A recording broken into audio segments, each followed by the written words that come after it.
Varicose veins కి సరైన చికిత్స కోసం సంప్రదించండి ఎవిస్ హాస్పిటల్. నమస్తే రమ్మగారు. నమస్తే జయ. రమ్మగారు, పూల చెట్ల నుంచి పూలు అప్పుడప్పుడు రాలిపోతూ ఉంటాయి, కొంచెం ఫ్రెష్గానే అనిపిస్తూ ఉంటాయి. వాటిని అసలు దేవుడికి పెట్టొచ్చా? చాలా పెద్ద ప్రశ్న. చాలా పెద్ద ప్రశ్నేనా? రాలిన పువ్వులతో పూజ చేయొచ్చా చేయకూడదా అనేది భలే అడుగుతారు జయ. మనకు చాలా క్వశ్చన్స్ కూడా, చాలా కామెంట్స్ లో కూడా చూస్తాను. చెట్టు నుంచి స్థానభ్రంశమైన పువ్వుని పనికిరాదు, ఒక పారిజాతం మాత్రమే. అది చెట్టు మించి కొయ్యకూడదు, రాలిన పువ్వే తీయాలి. ఫ్రెష్గా ఎలా ఉంటాయి? చెట్టు మించి వాడిపోయిన పువ్వు ఎట్లా, పడిపోయిన పువ్వు ఎట్లా ఫ్రెష్గా ఉంటుందో చెప్పు. నీకు మల్లెలు కానీ జాజులు కానీ ఏమైనా బాగా వికసించిపోయిన తర్వాత పడతాయి, అప్పుడు తొడిమి వదిలిపెట్టేస్తుంది. ఎప్పుడు వాడే స్టేజ్కి వచ్చాకే. అవునవును.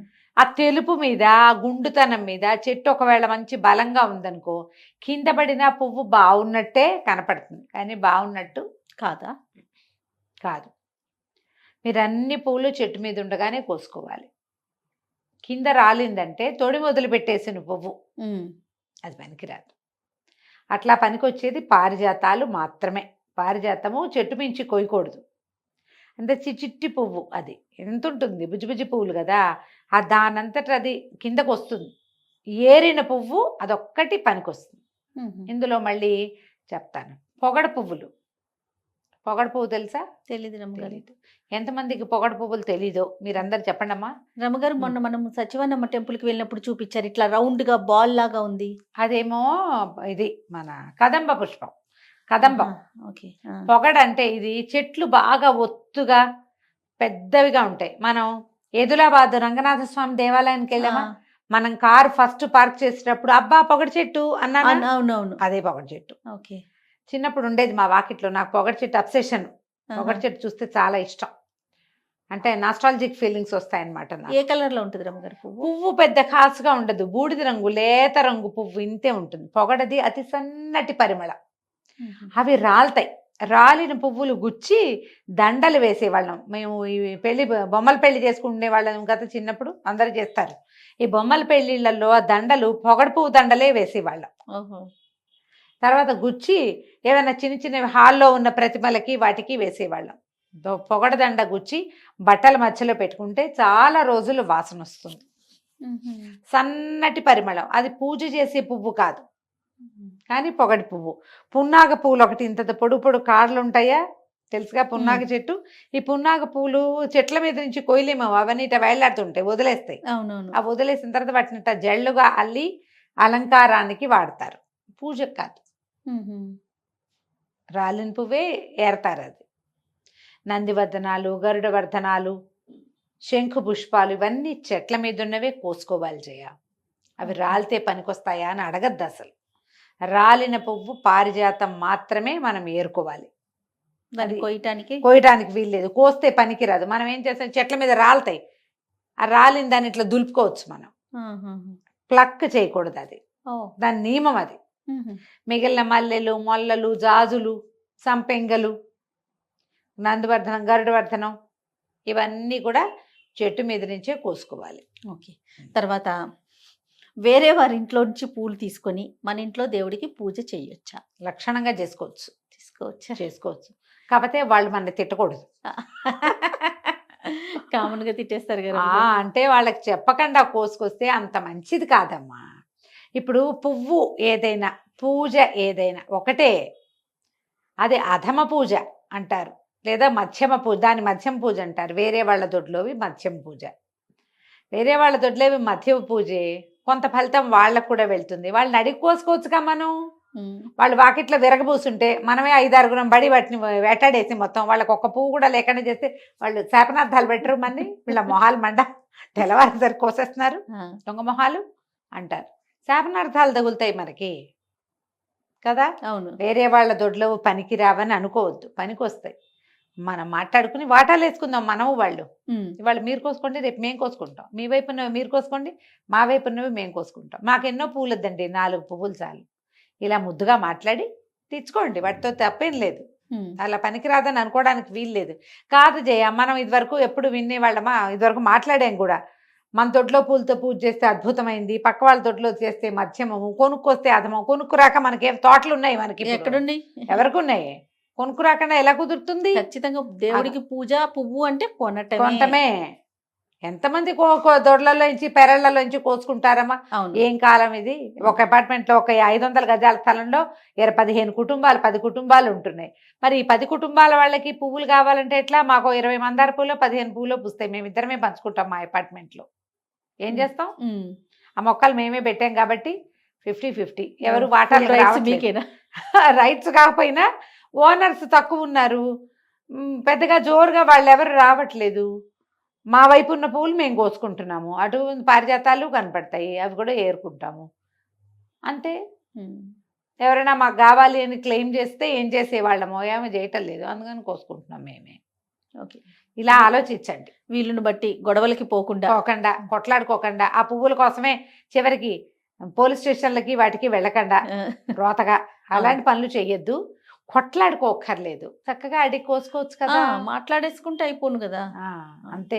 తర్వాత ఆలయాల్లో స్వామివారికి మాలలు వేస్తాం కదా రమ్మగారు, వాటిని వాహనాలకి గుమ్మాలకే వేసుకోవచ్చా? మళ్ళీ మనకి తిప్పి ఇస్తే కనుక కొన్నిసార్లు ఇస్తారు జయ, కొన్నిసార్లు ఇస్తారా? అంటే ఇప్పుడు మంచి చెడు అంటే వాళ్ళ అవగాహనని బట్టి ఉంటుంది. జనరల్గా ఏంటంటే నిర్మాల్యమే మన చేతికి వస్తుంది. నిర్మాల్యమే కదా స్వామివారి మీద నుంచి తీస్తారు. నేను ప్రతిసారి గుమ్మానికి వేసుకుంటున్నాను జయ, తప్పో ఒప్పో నాకు తెలియదు. తీసుకొచ్చి గుమ్మానికి వేసుకుంటున్నాం. ఒక 3 రోజులకి దండ పూర్తిగా వాడిపోతే దాన్ని మేము నిర్మాల్యం ఎట్లా డిస్పోజ్ చేస్తానో ఈ దండను కూడా నేను అలాగే డిస్పోజ్ చేస్తున్నా. మేము వాహనాలకు ఎప్పుడు వేసుకోలేదు ఎప్పుడు నేను ఆ పని చేయలే. మా ఇంట్లో పిల్లలు పెళ్ళిళ్ళు అయినప్పుడు, మా అన్నయ్య గారి పిల్లలవి వాళ్ళవి పెళ్ళిళ్ళు అయినప్పుడు బోళ్ళని దండలన్నీ వస్తాయి కదా, బోళ్ళు దండలు వేస్తాం. ఆ దండలు ఏం చేస్తాం? అక్కడి నుంచి మోసుకొస్తాం పెళ్లి వాళ్ళ ఇంటి నుంచి. ఆ కార్కి వేసేయండిరా, ఏదో ఒకటి కాస్త కళగా ఉంటుందని అలా కార్లకు వేసారు తప్ప దేవాలయాల్లో నిర్మాల్యం నేను ఎప్పుడు గుమ్మానికి వేస్తూనే ఉన్నా. మామూలుగా ఇంతవి అంతవి తులసి మాలలు అవి వస్తాయా, వాటిని ఒక కవర్లో పెట్టుకుంటాము. మంచి గుమగుమలాడుతున్నాయి ఇంకో కారులో ఓపెన్గా ఉంటుంది, కార్ అంతా స్వామివారి పరిమళం, తులసి అవి వాసన వస్తాయి. తర్వాత దాన్ని నిర్మాల్యంలో కలిపేస్తాం. ఇది దోషము తప్పు అంటే వాళ్ళ అవగాహన, వాళ్ళకుండే బోధ. ఎవరో చెప్తారు చాలా దోషం అని, ఏమో మరి తెలీదు. నువ్వు ఒట్టిగా తీసుకొచ్చి ఓ పక్కన పడేసే బదులు ఎక్కడైనా పెట్టుకోవచ్చు కదా. వాకిలి గుమ్మాన్ని తగిలిస్తామనుకుందాం, దాని కింద నుంచి తిరుగుతాం అంతే. స్వామివారి స్పర్శ తగిలిన పువ్వు దాని కింద నుంచే మన జీవితం నడుస్తుంది 3-4 రోజులు. బాగానే ఉంది. మరి గుమ్మానికి వేసుకోవచ్చు అని నేను అనుకుంటున్నా. వేసుకోండి, ఇది మంచిది, ఇదే అథెంటిక్ అని నేను చెప్పట్లా, నేను చేస్తున్న పని చెప్తున్నాను అంతే. వాహనాలకు మేము ఏనాడు వేయలేదు. వేయచ్చా వేయకూడదా అంటే ఎవరిష్టం వారిది అంటారా? అవగాహన. పువ్వులు మనం ఎంత ఫ్రెష్గా ఉన్నా కూడా ఏ రోజుకి ఆ రోజు మనం తీసేయాలంటారు కదండి, భగవంతునికి సమర్పించినవి తీసేయాలి. నిర్మాల్యం తీసి తీరాలమ్మా. ఇవాళ పొద్దున్నే పూజిస్తాం. ఈ శీతాకాలము వర్షాకాలం ఈ చేమంతి పూలు చెక్క పూలగా అలాగే ఉంటాయి, అవి అసలు రంగే మారదు, రేఖలు కదలవు, ఇంతంత పెద్ద పెద్ద పువ్వు కళకళలాడుతూ ఉంటుంది. తీబుద్ధి కాదు, బాగుంది కదా అనిపిస్తుంది, కానీ అలా పనికిరాదు. నిద్ర చేసిన పువ్వులని స్వామివారి మీద ఉంచకూడదు, నిర్మాల్యం కిందే తీసేయాలి. ఓవేళ మరీ కళగా ఉంటే ఏ పళ్ళెంలోనూ వేసి హాల్లో పెట్టుకోండి, అంతే సరిపోతుంది కదా. ఇంకొక అనుమానం రమ్మగారు, రాత్రిపూట మొక్కలకి నీళ్లు పోయొచ్చా? రాత్రిపూట మొక్కలను అంటుకోవచ్చా? వాటి పువ్వులు కోసుకోవచ్చు? మొగ్గలు అవి కొన్ని కోసుకొని కట్టుకొని ఉంచుకుంటాం రాత్రిపూట, అది చేయొచ్చు అంటారా? ఇవి సాయంకాలమే చేసేయాలి, రాత్రి కాదు. రాత్రిళ్ళు మొక్కలకి నీళ్లు పోయకూడదు, రాత్రిళ్ళు ఆకులు పెక్కకూడదు, రాత్రిళ్ళు పువ్వులు కొయ్యకూడదు. మొగ్గలు కొయ్యటం అస్సలు పనికిరాదమ్మా, కొయ్యొద్దు. చాలామంది ఏం చేస్తారంటే మందార మొగ్గలు అవి ముందే సాయంకాలమే కోసేస్తే రేపు పొద్దుటికి ఇంట్లో ఉంటే తెస్తారు. కానీ నాకు కూడా వస్తుంటాయి అప్పుడప్పుడు, నా అంతటి నేను చెయ్యను నాకు ఇష్టం ఉండదు. ఓకే, ఎందుకు మొగ్గ కొయ్యాలి? దాని జీవిత సాఫల్యం ఏంటమ్మా? ఒక చెట్టుకి ఒక పువ్వుకి పూత, అంతేగా. తర్వాత ఏమిటి, అది ఎలాగో వాడిపోతుంది, అదేదో భగవంతుడి పాదాల యందు వాడుతుందని కోసి దేవుడికి సమర్పిస్తాం మనం. కనీసం పూతైనా దాన్ని దాన్ని దాని దాని బతుకు తెల్లారనివ్వాలి కదా మనం. అదే దాని తెల్లారనివ్వకుండా మనమే తెల్లారిస్తే ఎట్లా?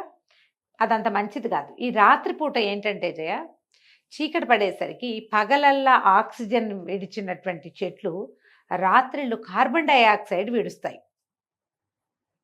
బొగ్గుపులుసు వాయువు అంటాం కదా. ఎప్పుడైతే ఈ కార్బన్ డైఆక్సైడ్ విడుస్తాయో ఆ సమయాల్లో చెట్ల దగ్గరికి వెళ్ళటం మంచిది కాదు. ఇప్పుడు ఇది పాపము లాంటి భావాలు మనకి పెట్టారు పెద్దవాళ్ళు. అంతకుముందు ఈ ఆక్సిజన్ కార్బన్ డైఆక్సైడ్ మన చిన్నప్పుడు మన పుట్టగలనాడు మన తాతలకు తెలియదు. అవును, తెలిసే ఉంటుంది ఋషులకి. మనకి ఋషులకు తెలిసి ఉంటుంది, వాళ్ళు ద్రష్టలు కాబట్టి. మధ్యలో ఉన్న సమాజం అంతా ఈ సైన్స్ సమాజం కాదు కదా మంది, సైంటిఫిక్ సమాజం కాకపోవటంతో ఒక ఈ భావాల్ని, భక్తి భావాన్ని ప్రవేశపెట్టారు. రాత్రిపూట చెట్లు అంటుకోకూడదు, మొక్కల దగ్గరికి వెళ్ళకూడదు, చెట్ల మధ్యలో పడుకునే వాళ్ళు కాదు, ఆరుబయల్లో పడుకునే వాళ్ళం, చెట్ల కింద పడుకోకూడదు, అవన్నీ నియమాలే. ఎందుకంటే రాత్రులు చెట్ల కింద పడుకున్నారంటే ఈ కార్బన్ డైఆక్సైడ్ విడుస్తాయి చెట్లు. మనం కథల్లోనే చూస్తాం, మర్రి చెట్టు మీద పడుకున్నాడు రాత్రి కదా, కానీ అది సేఫ్ కాదు, ఆరోగ్యం కాదట అది.